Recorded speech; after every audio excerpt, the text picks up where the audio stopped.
Terakhir ini saya dengar ini Bang Edi bahwa Anies Baswedan itu sebagai antek-antek CIA katanya. Sebagai antek-antek CIA katanya. Sebagai antek-antek CIA katanya.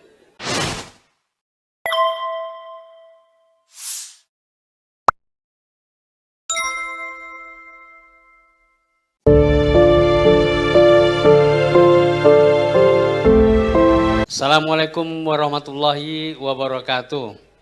Selamat sore, salam sejahtera buat kita semua. Dan yang pertama saya mau menyampaikan selamat kepada peresmian dari Posko Pilihan Rakyat yang diinisiasi oleh Bapak Tamsil Linrung sebagai Wakil Ketua MPR RI. Dan yang kedua juga pada saat bersamaan posko dari Brother Anies, Bro Anies. Mudah-mudahan posko ini akan memberikan manfaat dan keberkahan bagi perjuangan untuk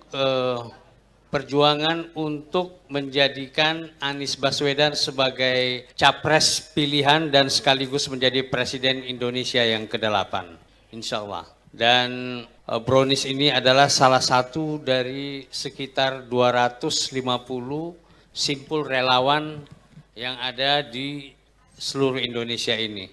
Dan mudah-mudahan cita-cita langkah-langkah Brownies tadi bisa efektif dan sampai di akhir pemilihan nanti tenaganya masih tetap tinggi.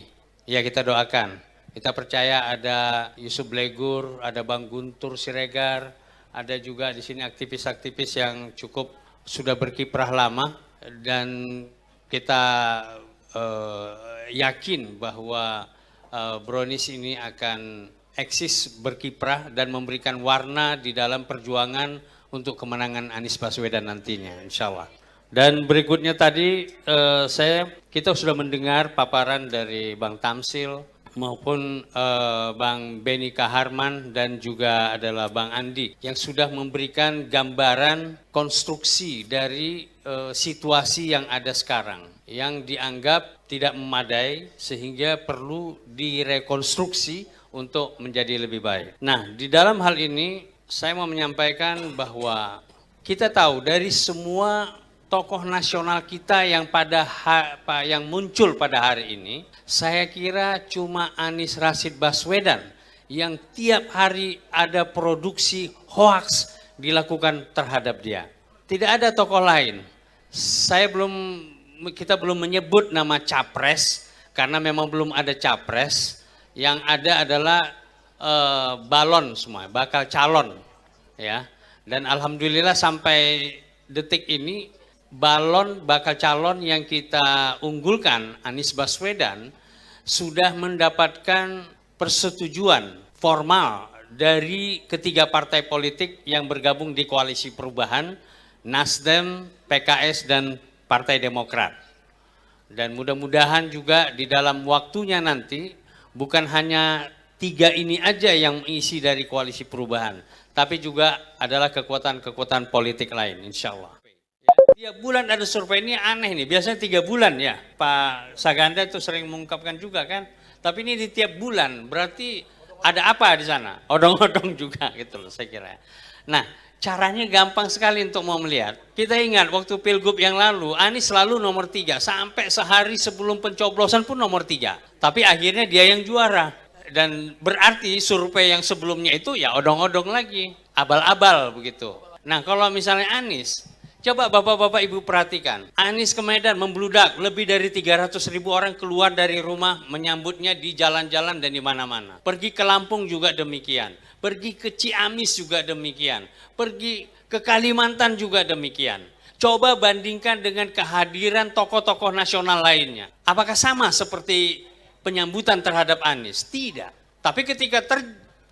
Tapi ketika disurvei, hasil survei selalu mengatakan Anies nomor 3 gitu loh. Jadi kita jangan pesimistik dengan omongan-omongan yang nomor 3 itu tadi. Kita percaya bahwa apa yang terjadi di dalam Pilgub Jakarta, insya Allah juga akan berulang kembali, yaitu membalikkan angka prediksi ataupun hasil survei dari lembaga-lembaga survei yang abal-abal odong-odong itu tadi dengan kenyataan yang sesungguhnya. Karena udah terlihat dengan nyata, dengan kasat mata sekali. Coba kehadiran Anies dibandingkan.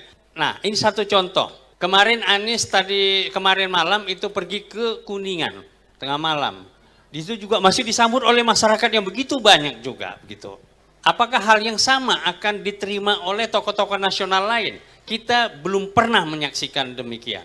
Walaupun belum ada, mereka memang belum digadang-gadang untuk menjadi calon di sana. Tapi biasanya kalau waktu zaman Pak Jokowi dulu, belum diusung aja sudah kelihatan tanda-tandanya. Jangan-jangan, dan kayaknya sih bahwa dukungan Anies Baswedan saat ini paling tidak pada diri saya mengingatkan tentang fenomena kemunculan dari Bapak SBY dan Pak Jokowi pada pemilu 2004 dan 2014. Dan kemudian untuk rekonstruksi Indonesia tadi, kita melihat bahwa Anies Baswedan mempunyai kelengkapan ya untuk memimpin rekonstruksi Indonesia tadi.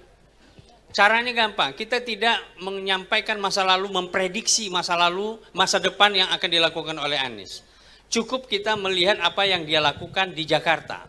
Di Jakarta itu 4 kredo dari Anies Baswedan itu kita lihat, yaitu adalah kesetaraan, kemudian adalah keadilan, dan kemudian adalah persatuan. Yaitu 3 kredonya tadi, dan selalu menyasar kepada 4 golongan yang menurut dia, kalau 4 golongan ini kita urus, maka golongan-golongan lainnya, apapun agamanya, apapun sukunya, akan terakomodir di sana. Yaitu yang pertama adalah kalangan orang tua, kedua perempuan, ketiga anak-anak, dan keempat disabilitas, difabel. Ini kan satu hal yang luar biasa sekali gitu. Itu hanya Anies yang bisa melakukan itu sejauh ini yang kita lihat dari kepala daerah. Dan dia konsisten untuk melakukan itu. Jadi kalau misalnya Anies pun diberi kesempatan oleh rakyat Indonesia, diridhoi oleh Allah Subhanahu wa Ta'ala untuk memimpin negeri ini, maka dia akan mengulang pola yang hampir sama yang dia lakukan di DKI tadi. Kalau misalnya yang ditegakkan oleh Anies itu dia sangat peka terhadap keadilan sosial, maka nanti keadilan sosial bagi seluruh rakyat Indonesia. Kalau di Jakarta Anies sukses di dalam menjaga kerukunan antar umat beragama, ya, dengan perlakuannya yang adil, yang setara terhadap semua kelompok agama, maka nanti ketika memimpin Indonesia pun Anies akan melakukan hal yang sama. Jadi tidak heran ketika saya melakukan kunjungan ke Pematang Siantar bertemu dengan pendeta, pendetanya mengatakan dia mendoakan bersama jemaatnya, mendoakan Anies Baswedan untuk menjadi presiden 2024 karena alasan supaya semangat toleransi dari Anies Baswedan dan di mana bantuan operasional tempat ibadah yang dilakukan oleh Anies Baswedan di Jakarta itu bisa dilakukan juga di tempat-tempat lain di seluruh Indonesia. Itu doa dan harapan.